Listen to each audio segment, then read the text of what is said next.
आपने कहा बिहार और आंध्र प्रदेश, आपको क्या लग रहा था कि बीजेपी की सरकार आएगी, नीतीश कुमार और चंद्रबाबू की मदद से, चंद्रबाबू नायडू जी की मदद से सरकार बनी, आप क्या एक्सपेक्ट कर रहे थे कि हिमाचल प्रदेश के लिए पैकेज मिलेगा स्पेशल? एक सेकंड, आप क्या उम्मीद लगाए बैठे थे कि कर्नाटक के लिए स्पेशल पैकेज मिलेगा?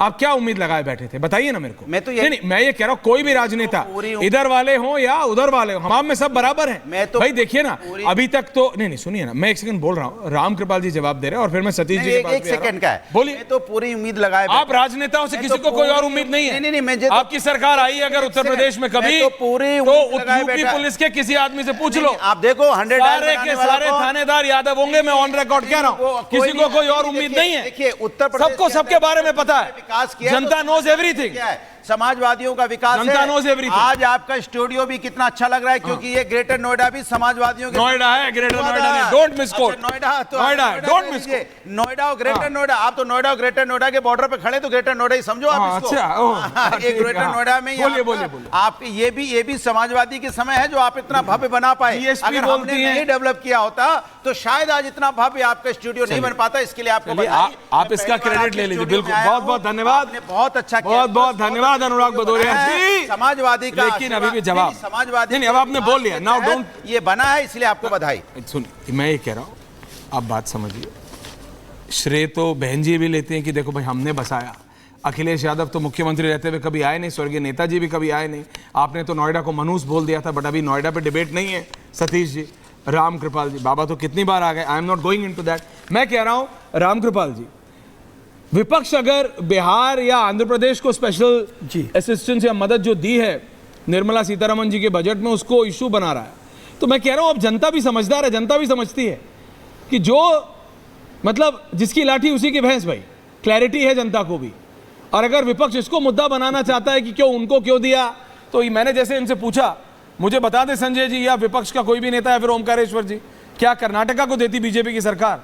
कर्नाटका के स्टेट गवर्नमेंट, ये बोलने में अच्छा लगता है सर, चाहे इधर के नेता बोले या फिर उधर के नेता, कि मेरे लिए तो पांचों उंगलियां बराबर हैं, मेरे लिए तो कांग्रेस प्रशासित राज्य और भाजपा प्रशासित राज्य सब बराबर है। रियलिटी में क्या है ये सबको पता है।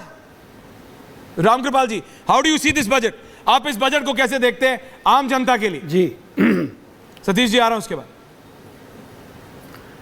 देखिए ऐश्वर्य जी, मैंने बहुत पहले भी, जब ये फरवरी में वोट ऑन अकाउंट आया था, जिसको मिनी बजट कहते थे, और लोगों को उम्मीद थी कि ये इलेक्शन के पहले का है तो इसमें फ्रीबीज होंगी, लेकिन जिस तरह से सरकार ने फिजिकल डिसिप्लिन दिखाई थी, उसी का एक कंटिन्यूएशन है। और मैंने तब भी ये कहा था कि आने वाले समय में भी ऐसा कोई चीज़ नहीं होगी जिसमें आपको लगेगा कि ये वोट पाने के लिए ऐसा कोई बजट आ रहा है, वैसा बिल्कुल नहीं है। और आज आप सोच लीजिए, पूरी दुनिया में फिस्कल डेफिसिट जिस तरह से कोरोना के बाद उसको 4.9 पे ले आना, ये बहुत बड़ी चीज़ है। और अगले बार उसको 4.5 की बात कर रहे हैं, और इसी तरह से अगर वो हम आते रहे तो आप ये तय जान लीजिए कि पूरी दुनिया में भारत का जो सकल घाटा है, जो फिस्कल डेफिसिट होगी, मैं समझता हूँ कि वो शायद बहुत कम देशों के मुकाबले भारत खड़ा हो सकता है। तो देखिए, ये जो आज का बजट है, इसमें कहीं भी किसी तरह का जो फ्रीबीज या वो पॉपुलिस्ट नहीं है।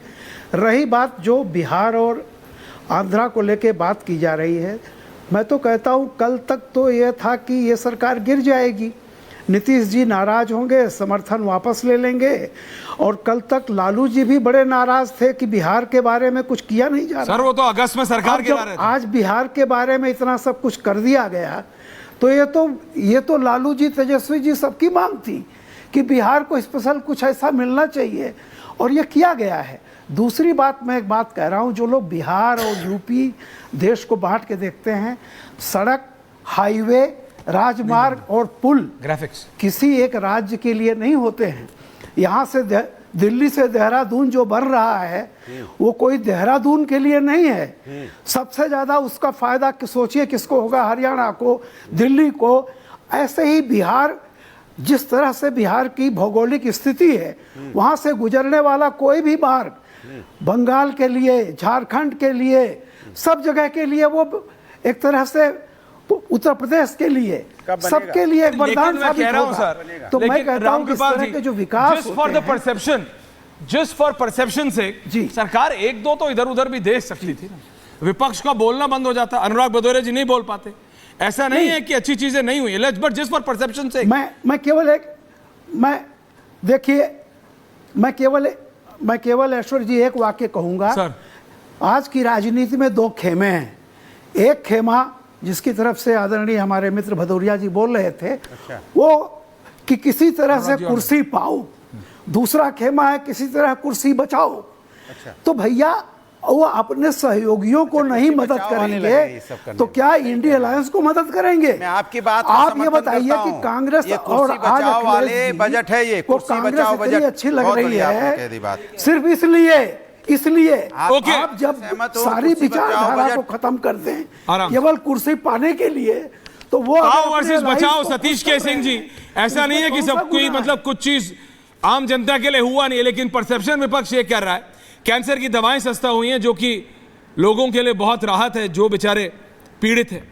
X ray machine, solar set, lithium battery, electrical गाड़ियां, मोबाइल फोन, मोबाइल चार्जर, सोना चांदी, प्लैटिनम तो पता नहीं बॉस, कभी देखा नहीं, बिजली के तार, चमड़े का सामान, महंगा हवाई सफर, सिगरेट बहुत बढ़िया, सिगरेट तो मैं कहता हूं स्काई रॉकेट कर दो, स्काई रॉकेट कर दो, 1000 गुना कर दो। Plastic, PVC, flex banner, petrochemical, ये सब महंगा हुआ, यानी पेट्रोल आगे आने वाले दिनों में महंगा हो सकता है। नहीं ये बताइए, नहीं, मैं जरा सतीश जी से पूछ रहा हूँ, आऊंगा आपके पास। अरे भाई सतीश जी को तो बोलने पैसा दीजिए। होगा ही नहीं घर में, राशन रखने का राशन खरीदने का पैसा नहीं, सोना चांदी कौन खरीद लेगा जाके? क्या सस्ता कर लो, क्या फर्क पड़ रहा है जब रोजगार है ही नहीं आदमी? 5000 रुपए का रोजगार दे रहे हैं आप और कह रहे नहीं 5000 रुपए का आप इंटर्न देना चाहते हो, कह रहे हो क्या सोना चांदी हमने सस्ता कर दिया यार, कमाल है। ओके, पॉइंट टेकन सतीश के सिंह जी। सतीश जी, हर्षवर्धन जी आ रहा हूँ, संजय जी आ रहा हूँ। देखिए हाँ, देखिए मैंने ऐश्वर्या जी, दादा अरे भाई सुन तो लो यार। ऐश्वर्या जी, आपके शो में मैंने कहा था, हाँ दादा, आज से 2 दिन पहले जी, कि बताइए। मुझे इसकी आहट दिखाई पड़ रही है कि बजट में कुछ अच्छा होगा। मुझे लोग समझते होंगे विरोधी या क्या समझते हैं, मैं कहना चाहता हूं कि ये इस बजट को मैं ऐतिहासिक बजट कह रहा हूं। ये पहला बजट है, 40 साल से मैं भी बजट देख रहा हूं जिसमें एम्प्लॉयमेंट, स्किल्स आदि आदि पर ये पहला सिंगुलर एकदम जोरदार फोकस है। एम्प्लॉयमेंट जोरदार फोकस है। ये आप कहेंगे उनको कि ये बोलने दीजिए, करा 5-6 रहा हूं। आप एंड सवाल का कीजिए। बजट है। नरेंद्र मोदी, निर्मला सीतारमण, नीतीश कुमार, नायडू, नौजवान नौकरी, लेकिन इसमें